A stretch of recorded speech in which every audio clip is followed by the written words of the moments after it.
Ассалаумағалейкум жақсыларым. Міне бүгін Самат Ахметовтың Оңтүстік Корея еліне кіріп келгеніне 3 жыл болды. Иә, осы 3 жылдың ішінде менің өмірім өзгерді. Тоқтаусыз жүріп жатқан сағаттар адам өмірін шынымен де өзгертеді екен. Егер сіздің алдыңызда бір ғана мақсатыңыз болатын болса, және сол мақсатқа жету үшін сіз әрекет жасайтын болсаңыз, сіздің өміріңіз өзгереді екен. Бар болғаны сол. 3 жылдың ішінде менің өмірім өзгерді. Қаржылай қысым болғандықтан Оңтүстік Корея еліне келуге мәжбүр болдық. Аллаға шүкір, мыңда бір шүкір, мемлекет алдындағы берешегімізді беріп, емін еркін өмір сүретін уақытқа жеттік. Аллаға мыңда бір шүкіршілік айтайық. Мені Кореяда ешқандай танысым болғаны жоқ, достарым болғаны жоқ. Кедендік бақылаудан жалғыз өзім өттім. Ешқандай мені адамдар шақырғаны жоқ.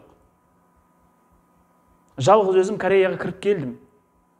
Жарайды, сізді бір досыңыз күтіп алған шығар. Ыстық жататын жеріңізді, тамағыңызды берген шығар. Ал сіздердің алдарыңызда тұрған Самат Ахметте ондай нәрселердің біреуде болған жоқ. Бұның барлығы сынақ, Аллаға мыңда бір шүкіршілік айтам. Алла адамның өмірін өзгертеді екен. Қиналдық, жүрдік, тілді үйрендік, алаяқтарға алдандық. Сол уақытта мен алдыма бір ғана мақсатты қойдым. Мен ертең кәріс тілін үйреніп алайын.